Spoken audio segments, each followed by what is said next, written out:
Oh, you didn't get there?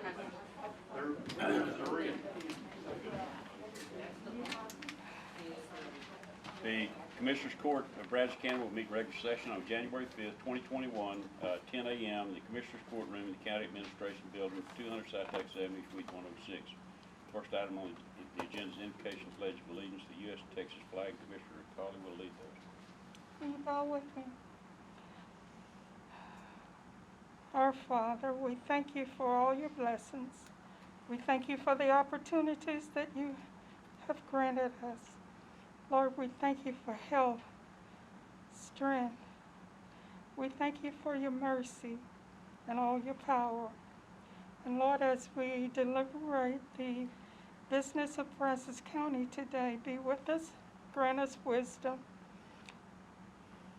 We ask the special blessing on all of our first responders, all of the leadership of Brazos County, and we give you all praise and honor.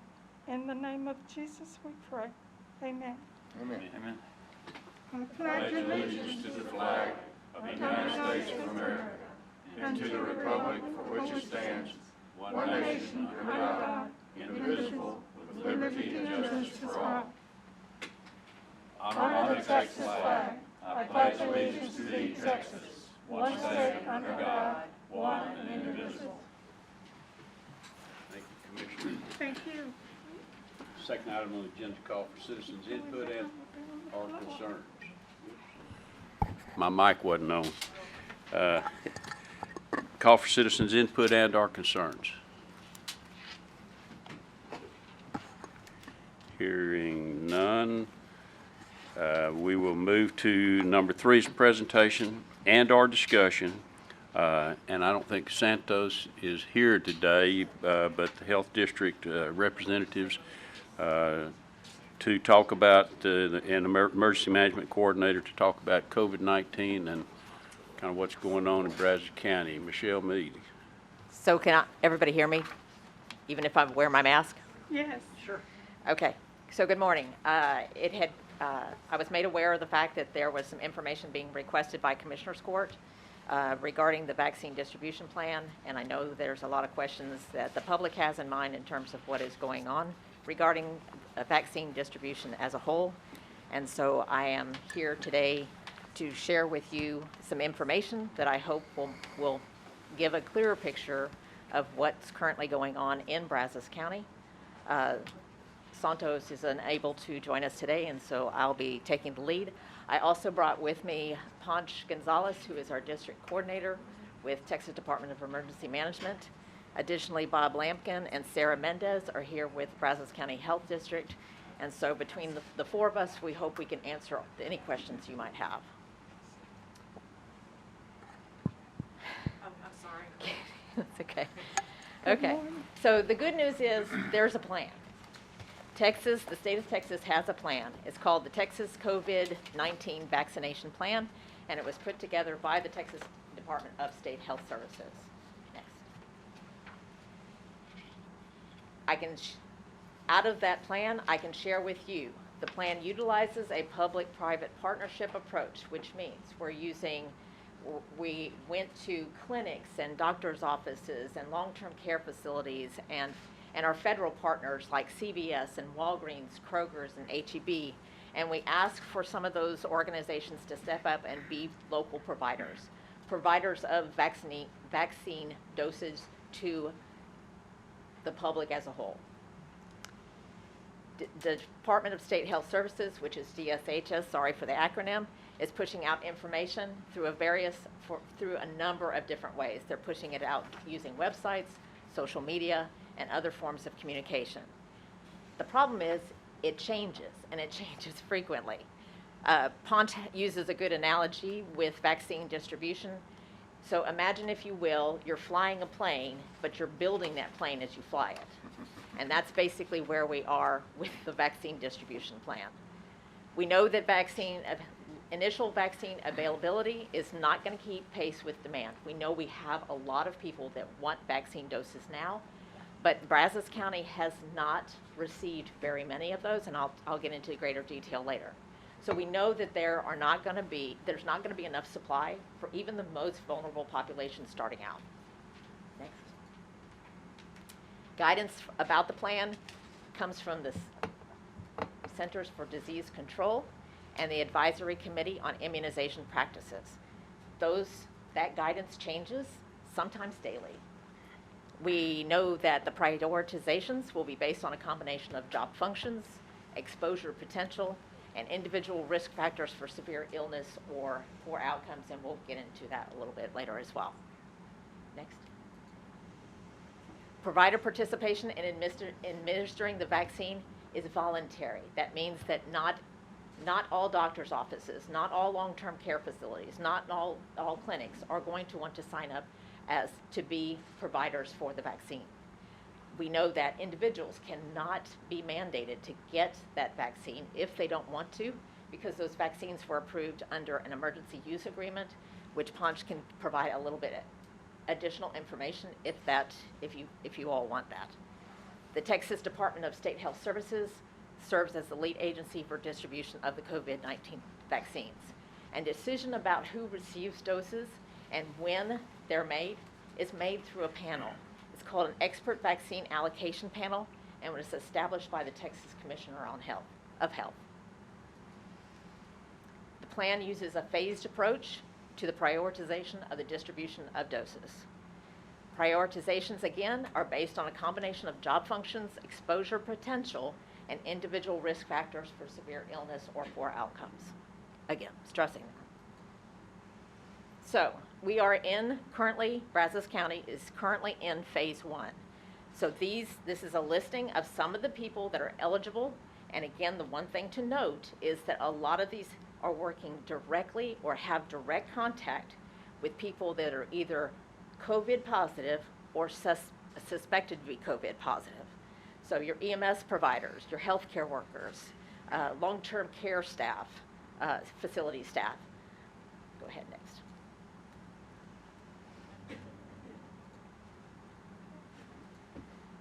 Uh-oh. Is Trevor still here? There it goes. Okay. So again, direct care staff in freestanding emergency medical care facilities, urgent care clinics, community pharmacy staff, anybody, again, that is going to be coming into contact with the public, either in an EMS setting or providing testing or vaccinations. One of the interesting ones that's in this group are what we call last responders, who provide mortuary or death services to decedents with COVID-19, so we're reaching out to the funeral homes here as well. School nurses who provide health care to students and teachers are included in this group as well. Next. So there's a lot of discussion right now about moving into phase 1B. So many parts of the state of Texas, again, keeping in mind that Texas is made up of 254 counties, and again, what fits for one doesn't necessarily fit for all. A lot of counties, smaller counties in particular, have already received enough doses in their county to fulfill what they need to give out as doses in phase 1A, so they're eligible now to move on to 1B. Brazos County is not there. And I'll get into, again, exactly what we have received to date in just a minute.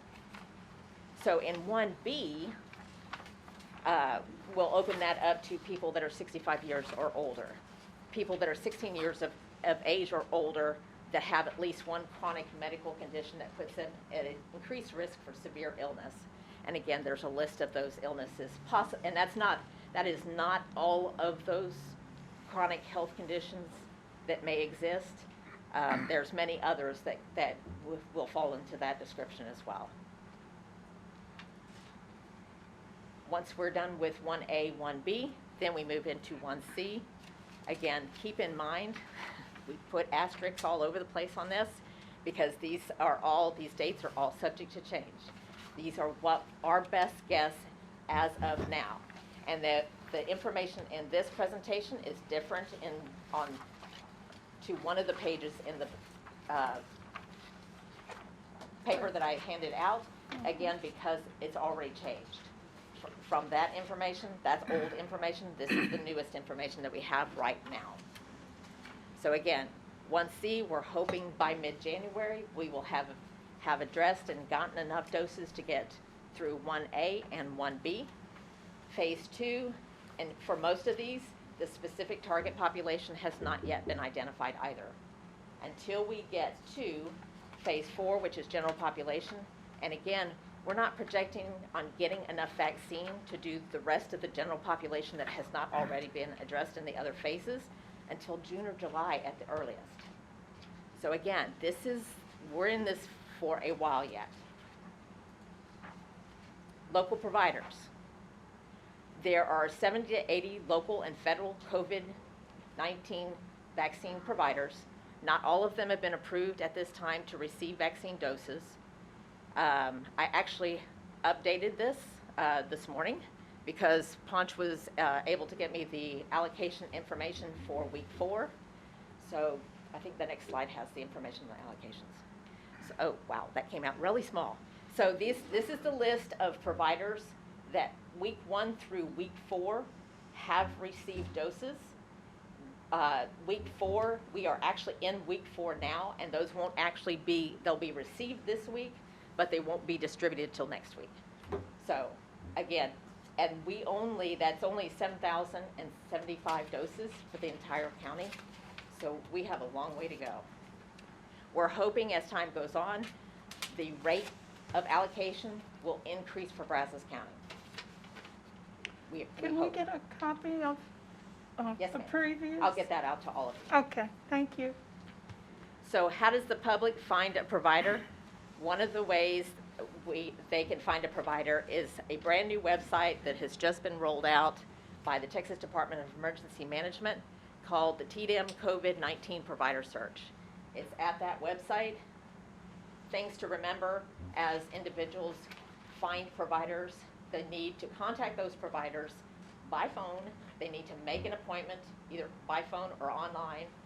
They should allow at least 30 minutes in talking to one of the providers because they have to go in, they have to do paperwork, they get the shot in the arm, and then they have to wait another 15 minutes after they get the shot in the arm to make sure that they don't have any adverse reaction to the vaccine.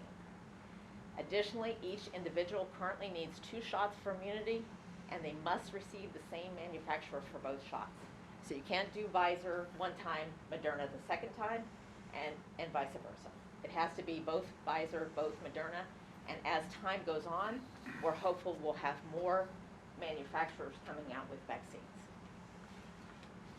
This is just a screenshot of what that provider search website looks like, and again, it'll be the map on the right that everybody can click on. And as of yesterday, that map was up to date yesterday, and it was before the week 4 allocation. So the state works at night to update that information, so it may not reflect the allocations for week 4 on it yet. So public information. Emergency management is going to be working with the Joint Information Center. Sarah Mendez works with that group. She's going to be working with the media partners to push out sources of information and new information as it becomes available. To close, I'll just say, as Ponch says, this is not a race, it's not a marathon, it's a triathlon. We're in this for a while yet. At this point, I'll open it up for questions. Yes? Do we have, in this community, do we have, and have we given the second vaccination No. to anyone? No. So those that have received the first vaccination, when will they receive the second, or how is that handled? So it's either, depending on the manufacturer, I believe it's 21 or 28 days following the first vaccination. Right. And my assumption is that whomever gave them the first will be responsible for giving them the second, and I'm assuming, again, going to be receiving notice from whomever that was, that they need to come in and get their second dose. Okay. Yes, ma'am. We've gotten 7,075 doses so far. How many have actually gotten into arms? About 3,000. Why the lag, and and are there other I've been thinking about where else it could be distributed. Because, it takes 30 minutes, to do paperwork, get the thing, and the CVS and the Walgreens, they have usually, the pharmacist is the one who does it, and they're also filling scripts at the same time. So I was thinking Again, about. keep in mind that not all of our providers have gotten doses yet. Right. That's Well, true. I was wondering if we could possibly use some of our fire stations, because the EMS are qualified to give shots. Absolutely. And is that part of the plan? It will be, and the emergency management coordinators are working together to do that. What we have right now on the limited doses we have are closed points of distribution, meaning hospitals, long-term health care facilities, where it's a controlled environment with controlled population. So we're able to get those vaccines to those people pretty expeditiously. What's going to happen mid-May, June, July, when we start doing general population and we have thousands upon thousands showing up to get a vaccine, we will have to do something like that where it's by appointment or in a controlled environment where you register for a time slot. And we may have, for example, the Brazos Center with 100 chairs. 100 people sign up for 1 o'clock this afternoon. Those people come in, do the paperwork, and they hopefully have been pre-registered. They get the shot in the arm, and then they get a ticket with a timestamp that they have to wait the 15 minutes. And what that's for is for any adverse reactions to that vaccine. Right. After that 15-minute time hack, they can leave the building. By doing it hourly, we can get those people in, get them vaccinated, disinfect, clean, and get ready for the next hour or the next group. So long term, in midsummer, when we start doing general population and the open pods, then yes, there will definitely need to be a plan. It won't be like a drive-through because we have to monitor them for that length of time. So it'll be more of a time period where we can do maybe 50 to 100 at a time. And we still have to figure out who's going to actually be doing the shot in the arm and the tracking through the state system. How long is that going to take to figure out? I don't, To figure what out? just how long, who's going to get the, How it's going to be administered? Okay. exactly, and who's going to report? So the Department of State and Health follow up. Services has those guidelines or standing operating procedures for a site. In fact, Caldwell over in Burleson County has a clinic this Thursday where the Department of State Health Service Region 7 will actually come in with their own team since the infrastructure isn't there in a smaller county or a smaller community. So they will come in with a team, vaccinate, give all the information, and then they will return within that 21-day or 28-day window of the vaccine. How can we, as a community or as Commissioners Court, how can we help you better serve the community? What is it that you need from us? We need one voice, and we need our media partners to understand, because of the limited doses Texas is receiving from the federal government, Yes, and this is all part of Operation Warp Speed that started back in early October. yes. We need them to understand we are getting limited doses. We have certain groups, if you will, and phases, and the general population is going to be May or June for just the general population. Because again, Pfizer, Moderna, and there's 3 other vaccine companies that are just now trying to get that emergency use authorization. Once we have those millions upon millions of doses, then we'll be able to distribute a lot faster. But we're still, we've received 77,000 plus doses, and we've only gotten less than half of them in arms. So again, What are we doing to expedite that? So we're working with the local partners that received them. In fact, if a provider, we find out that they are putting it on the shelf and not getting it out, where they're scheduling for the next 2 or 3 weeks, that's not acceptable. We're going to reallocate that to a facility or a provider that can get those shots in the arms faster, meaning so- within a And day. how are you getting that data? Yeah, Department of State Health Service is tracking that. They have the distribution plan, since it's under the Department of State Health Services, being a pandemic.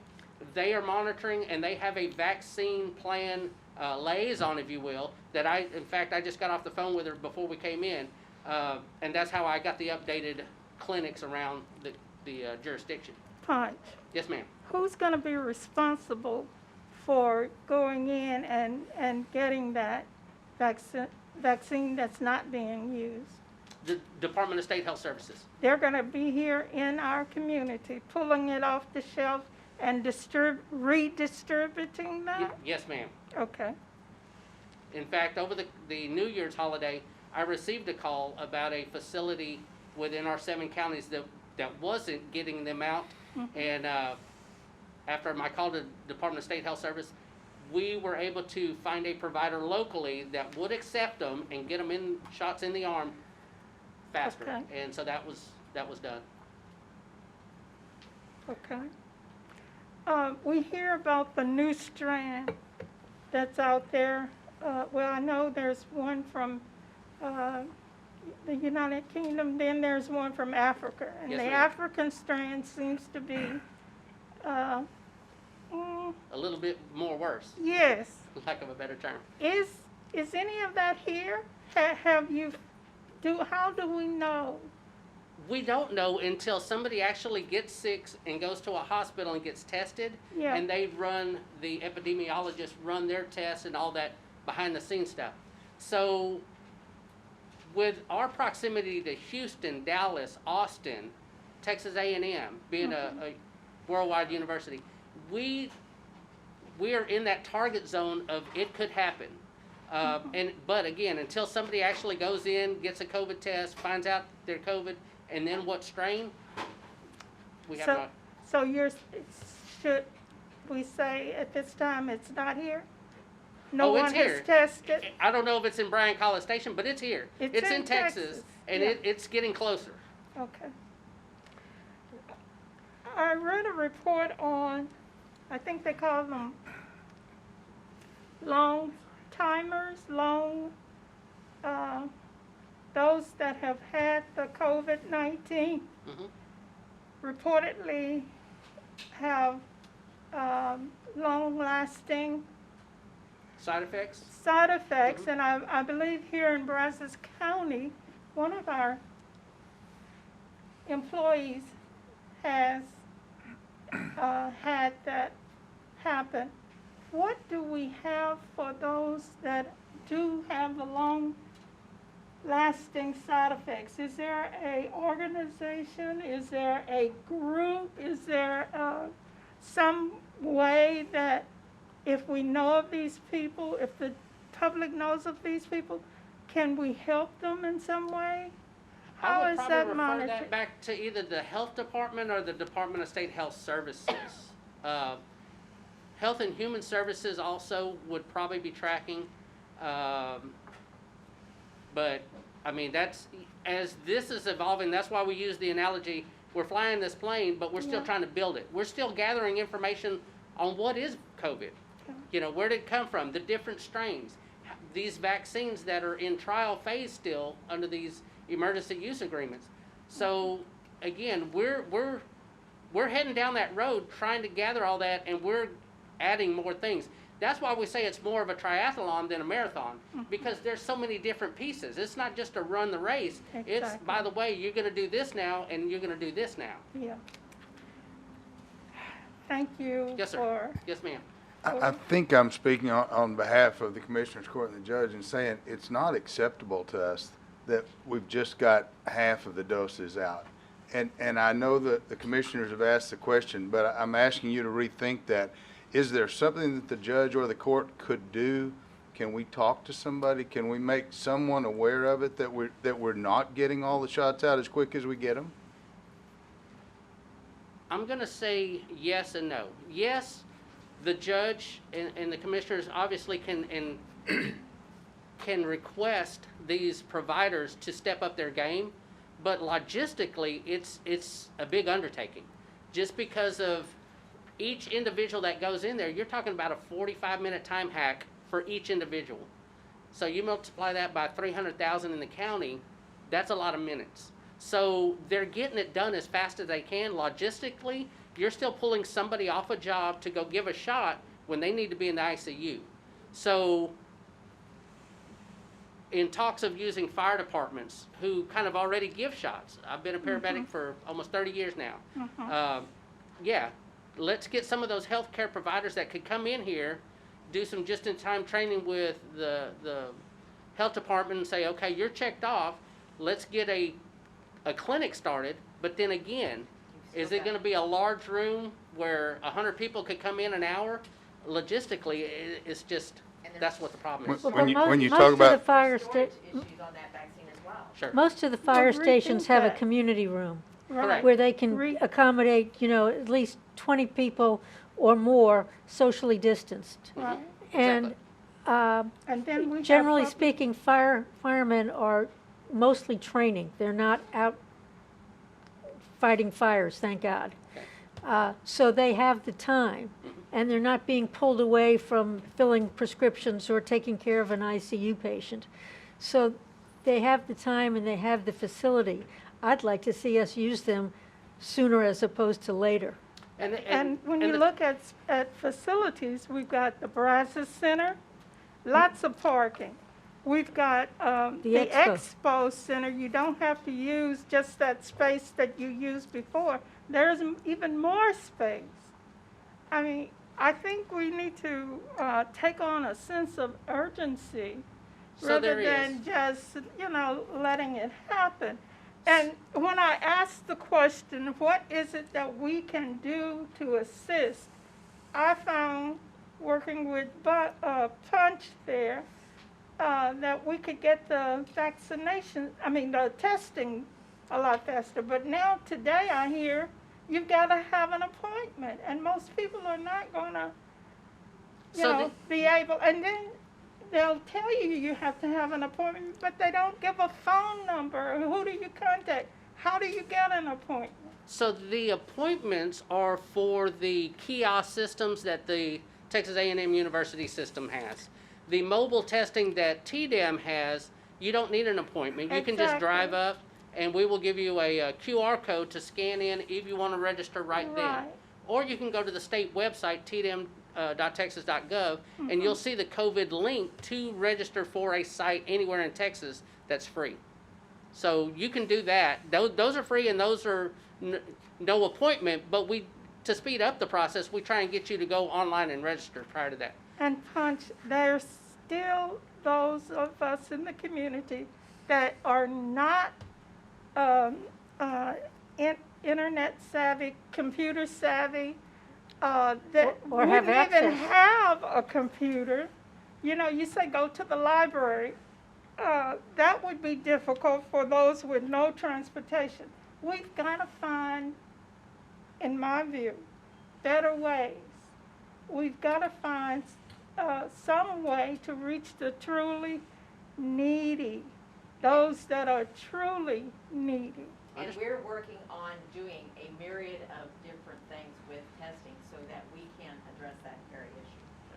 I thank you. There'll be more information coming out. as And at well. these test sites, you can go online to the tdm.texas.gov.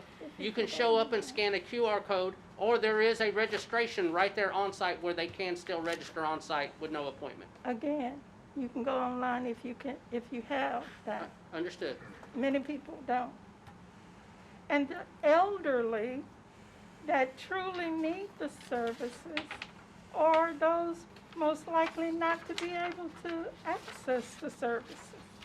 What are we doing for those people? Again, we're working to address that issue as well. And, my questions are not critical. I'm not criticizing you, but I do think it's critical that we think of those that fall outside this box. The process that you have is great, but there are those that cannot access the services. And they're found dead in their houses after the fact. So my concern is for that person over 70. I'm concerned about all of Brazos County. I think this is a very serious situation, and we need to treat it that way. I don't want to lose a baby. I don't want to lose an elderly person. But again, is there anything Brazos County Commissioners Court can do to help? Continue to work with your emergency management partners, the I'm media, asking, I've and then, tried. and then our state, the 28 other state departments Yeah, are there to help. okay. Well, I think what the commissioners are saying is we feel the urgency and the need to get vaccines in arms as quickly and as efficiently and as effectively as possible. And not only to the 1A, but to our elderly and the population that's most vulnerable. And to get it in as quickly as possible and not to Absolutely. have product on the shelf. Absolutely, agreed. First, I want to say thank you for the presentation today. This is great. My thought would be is in appropriate times in the future to come back, since all of these things are moving parts, that as some of the parts come together, we have another presentation such as this, and I don't want to take time away from everything that you're doing. And that's the second thing I really want to do is thank all of you at the emergency management coordinators, all of the folks in our Brazos County Health District. You know, I've been over there to the health district office during this. I've seen what y'all are doing and have done on a daily basis. And there's never really been a more appropriate time for us to have a focus on what all of y'all need. And I think what you're hearing from the Commissioners Court, and hopefully you'll hear from the community at large with our other partners in the health district, is that we want to supply whatever materials, manpower, whatever is required in order to help you build this plane. We have resources and we have the ability to communicate to help you get those resources. So please, at any time, if you feel like that would be not just necessary but beneficial, let us know, and let the media partners know the things that they need to know, but let us know how we can facilitate from a local government capacity, helping y'all build and fly this plane better. Very good. And please don't wait on an invitation. We do appreciate everything that's being done and all the hours. I'm aware that you both are, and not just you, but your team members are in this all the way, and we thank you. But we've got to do better. Absolutely. And you know firsthand, you have my number, and I've answered every time you've called And I and think met you with have, me. So and I thank you. I'm just so frustrated, because I don't see everybody taking this matter as seriously as it should be. And I don't understand why that's so. I'm concerned about other people. I'm going to do what I can for Irma. But, it concerns me that people are dying every day in our community, haven't received any services, and it just alarms me. Well, and again, the other thing to keep in mind for all this, since we know it's still going to be a while before everybody that wants a dose gets a Yes. dose or gets both doses, That's is that true. we still have to do, wearing masks, social distancing, washing our Yes. hands, the very things that we put in place Yes, at the very beginning of this, and working on keeping as many people as possible from getting COVID and ending up in the healthcare system and putting the healthcare system under the pressure it's currently under. yes, I agree.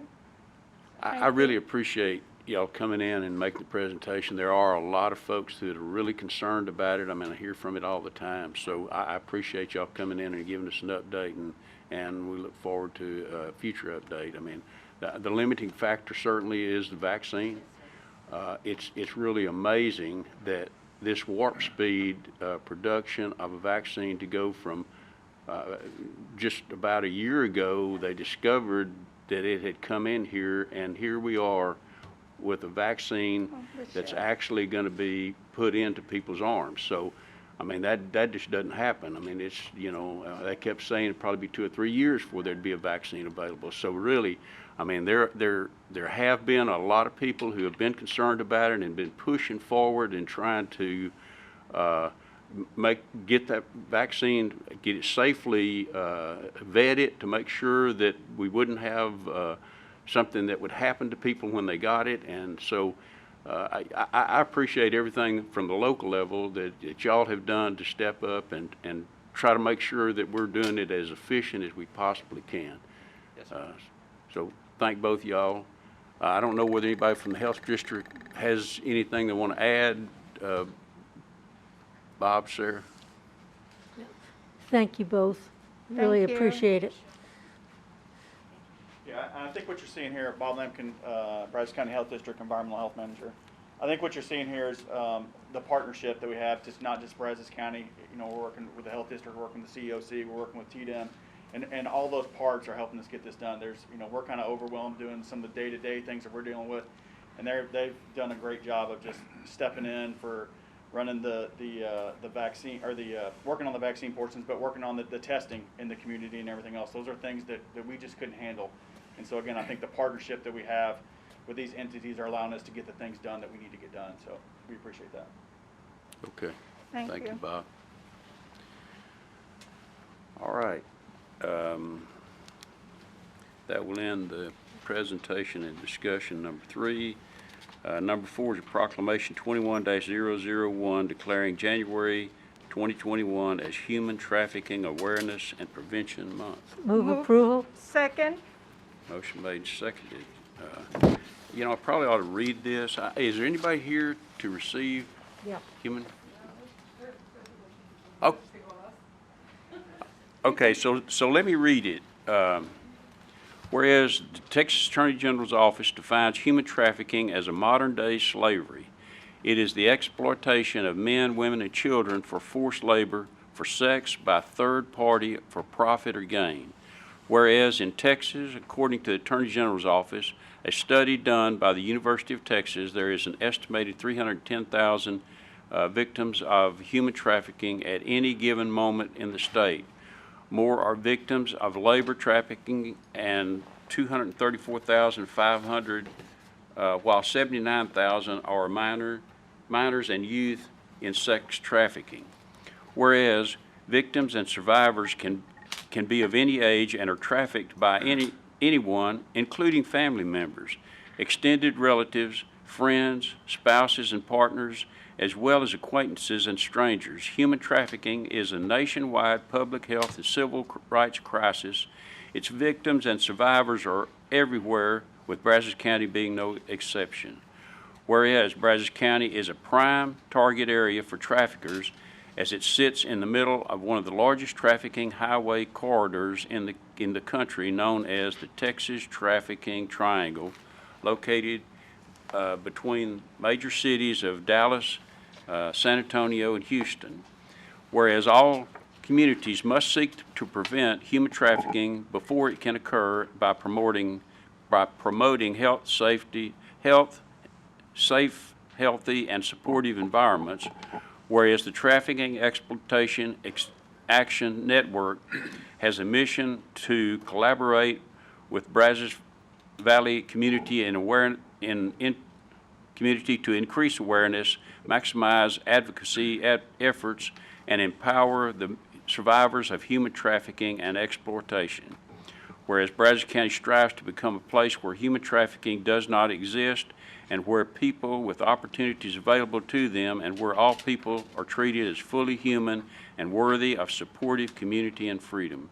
Now therefore be it proclaimed that Brazos County, Texas declares January as Human Trafficking Awareness and Prevention Month, declared this 5th day of January, Brazos County and its Commissioners Court.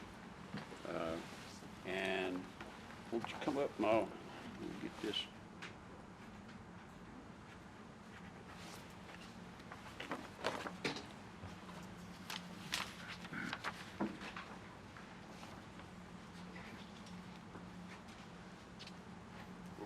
present this to you and Thank give you. you the opportunity to speak. Awesome, thank you. Can everybody hear me through the mask? Okay. All right, thank you to the Commissioners Court for allowing us the opportunity to bring awareness on such a tragic injustice that takes place right here in our own communities. My name is Tracy Kalanog, and I am the Executive Director with the Trafficking and Exploitation Action Network. Traffickers use silence in all of their tactics of exploitation. A victim or survivor who has already been silent about previous dating violence or abuse in their lives is easier for traffickers to control. Through a combination of expert manipulation and violence, human traffickers control their victims and reprogram their realities. Victims then begin to bond with their traffickers in what is called trauma bonding. This bond is a mental bond or chain that is sometimes much harder to break than any metal chain. Texas First Lady Cecilia Abbott announced yesterday that the governor's response against child exploitation, or GRACE, initiative will host a statewide interfaith week of prayer to end human trafficking on January 11th through January 17th, 2021. The week of prayer coincides with Human Trafficking Prevention and Awareness Month in the state of Texas and serves as a call to action to the faith-based community and all communities to unite in prayer, learn more about human trafficking, and discern opportunities to prevent exploitation and support survivors.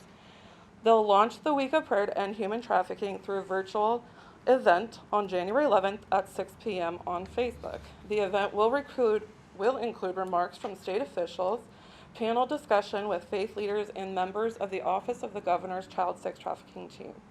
The Trafficking and Exploitation Action Network strives to provide the Brazos Valley with resources and support through community education, outreach, and advocacy. Human trafficking and sexual exploitation are prime issues across the world, including the Brazos Valley, and we want to make sure our community has those tools needed to put an end to these horrible injustices. Over the past year, we've been working in collaboration with several local, regional, and statewide partners to develop protocol for responding to child sex trafficking and exploitation. It is through these partnerships and working together as a team that we will put an end to human trafficking in Brazos County. Once again, we appreciate your unending support and dedication to protecting our communities and working hard to keep everyone safe. And on a personal note, my husband and I adopted two children this past year, and that were in foster care for 2.5 years before we were able to officially adopt them. And both of them were in a home that they wanted to sell them. And these two little boys are the light of my husband and I's life, and seeing everything that this group has been working towards over the past year has been absolutely inspiring. And you all proclaiming this month to be Human Trafficking Awareness Prevention Month, it brings that needed awareness to the community that this is happening right here, and we need to put an end to it. So thank you all, and thank you for everybody for listening, and all of our wonderful community partners that I don't know if you guys want to. Thank you for the work that you do. It's so important, and we appreciate you coming here. Thank you. Please don't be shy. Anybody else want to speak? Yeah. Okay, thank you all. Thank you.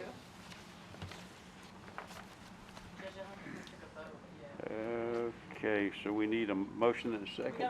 It All was right, all in motion favor and say aye. second. Aye. Opposed? None motion carries. Thank you. Next item on the agenda is appointment of Edward J. Costello IV to Brazos Valley Council of Governments Criminal Justice Advisory Committee. Term of appointment is February 1, 2021 to January 31, 2023. Move approval. Second. Motion made and seconded. And you want to come up and speak? I know you've been with the UPD for like 27 years. You were recently promoted to assistant chief from a lieutenant, so you've been around there a long time, and I'm happy to have you come on to the Justice Advisory Committee over at college. Thank you. Thank you. All in Much favor needed. say aye. Aye. Opposed? None motion carries. Thank you. Okay. Number 6 is Juvenile Justice Services, is acceptance of Juvenile Justice Services of $50 cash donation from Jack and Marie Bowden for the purchase gifts for juveniles. Move approval. Second. Motion made and seconded. Discussion. All in favor say aye. Aye. Opposed? None motion carries. Number 7 is request authorization to wire transfer $989,034 to HHSC for DY9 Roundup Disrip out of Brazos County Local Provider Participation Funds. Move approval. Second. Motion made and seconded. Discussion. All in favor say aye. Aye. Opposed? None motion carries. Number 8 is public officials bonds. Melissa Leonard, I see. So I think this is just something we need to approve through court. Move Christian approval. Rose. Second. That was a Melissa Leonard? That's the one I see here. It's from tax assessor collector. I think it's bonds for your deputies. He said he has to be bonded in the same manner that I am. Okay. We've got a motion and a second. We do. Sorry, I didn't see who. Motion. Second. Second. Okay. All in favor say aye. Aye. Opposed? None motion carries. Number 9 is requesting approval of Health and Wellness Clinic for temporary COVID-19 testing and vaccination policy. Move approval. Second. Motion made and seconded. Discussion. All in favor say aye. Aye. Opposed? None motion carries. Number 10 is award of bid number 21-064 janitorial paper products. Recommended award is Perry Office Plus. Move approval. Second. Motion made and seconded. Discussion. All in favor say aye. Aye. Opposed? None motion carries. Number 11 is permission to advertise for bid 21-101 for printing. Move approval. Second. Motion made and seconded. Discussion. All in favor say aye. Aye. Opposed? None motion carries. Number 12 is award of bid, bid number CIP 21-540 for Merker Road reconstruction. Recommended award is Larry Young Paving, Inc. Move approval. Second. Motion made, seconded, discussion. All in favor say aye. Aye. Opposed? None motion carries. Number 13 is consider and take action on Wixon Creek Special Utility District permit to construct a road bore for a 1-inch line crossing under Shady Lane, 370 feet southeast of Grove Drive, sites located in Precinct 2. Motion to approve. Second. Motion made and seconded, discussion. All in favor say aye. Aye. Opposed? None motion carries. Number 14 is consider and take action on Wixon Creek Special Utility District utility permit to construct a road bore for a 1-inch line crossing under Democrat Road, 175 feet southwest of Plagans Road, sites located in Precinct 2. Motion to approve. Second. Motion made, seconded, discussion. All in favor say aye. Aye. Opposed? None motion carries. Number 15 is tax refund application for the following. Move approval A through I. Second. Motion made to seconded to approve A through I. Discussion. All in favor say aye. Aye. Opposed? None motion carries. Number 16 is budget amendments. Budget amendments FY 20/21, 14.1 through 14.2. Move approval. Second. Motion made, seconded, discussion. All in favor say aye. Aye. Opposed? None motion carries. Number 17 is personnel change of status. Move approval A and B. Second. Second. Motion made, seconded, discussion. All in favor say aye. Aye. Opposed? None motion carries. Number 18, payment of claims. Claim to be paid by Brazos County, claim number 8105002 through claim number 8105086, and then claims 9001123 through claim number 9001144. Move approval. Second. Motion made, seconded, discussion. All in favor say aye. Aye. Aye. Opposed? None motion carries. Number 19 is juvenile director's report on detention population. Linda.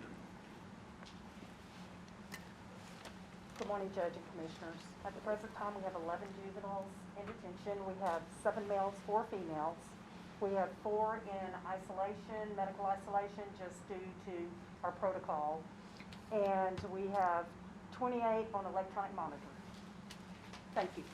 Thank you. Thank you, Linda. Number 20, Sheriff's Report on Inmate Population. New sheriff. New sheriff in town. First round. Great to be here. Good morning, Judge and Commissioners. Jail population peak 530. That's 474 men, 56 women. Currently, no positive COVID cases in the jail. Great job to the folks over there doing that work. We have 2 in quarantine, 12 on electronic monitoring with 9 pending. We have 19 employees currently isolated or quarantined as a result of COVID. The vast majority of those are the result of exposures at home. Okay. Thank you. Thank you. Thank you, Sheriff. Number 21 is announcement of interest items and possible agenda topics. I really appreciated the update from the Health Department, and I'd like to see us get continuing updates, not necessarily every week, but Right. at least maybe once a month going forward, just so that our court proceedings are on Facebook and get the information out more widely to our citizens. Certainly, I think the balance there that we need to strike is not to take too much time away from those folks as they're doing what they're doing, but also be able to keep us informed of what resources we would need. Hopefully, both of our partners through the cities and the health district partnership will kind of do likewise to help put out information, because I know a lot of people follow what's going on in the cities, but they don't necessarily follow us, or vice versa, one city versus the other. So, do we want to have would you like for me to request to have a regular meeting update, or for it to be at our request, or based upon new information that needs to be updated that's significant from the health district? Well, I think it's important that the significant new data needs to be shared. I'd like to see a more welcoming, or have a more welcoming spirit among us. If they have something we need to know, or the public needs to know that they can come Yeah. and speak, and we're listening and concerned. Maybe what we could do also, I know it's on the health department's page, but there are weekly spaces in the community that people can go for testing.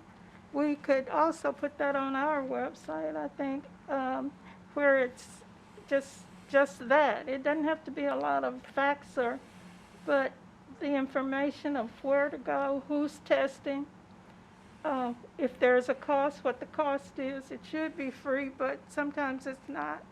So I want us to be more helpful. And proactive. And proactiveness is the key. We've got to work together. Sure. It's not about big chiefs and little.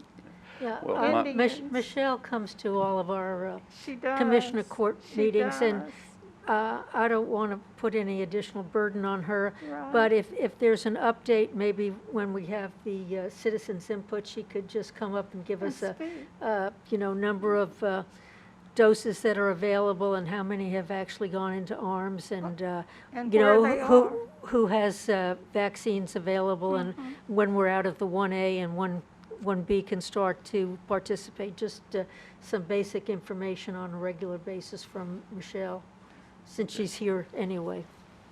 and she should have that information. That'd be great. For the time being, what we would want to do is put that on as a agenda item comparable to our juvenile director and our sheriff's report on population. And just that's as a great. broad, Yeah. It could broad, even as a follow. broad category, so we can talk about it. COVID-19 Yeah. Brazos County update.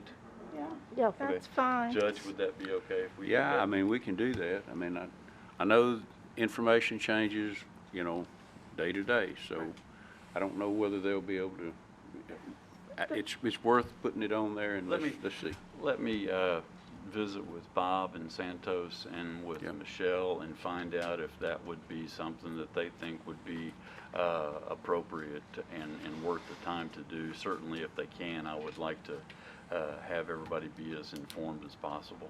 Great, Okay. Bless thank you. Number 22 is call for citizens' input and/or concerns. Hearing none, number 23 is adjourned. Thank y'all. Thank you. Thank you. And Happy New Year. Thank you, Steve. Oh, you bet.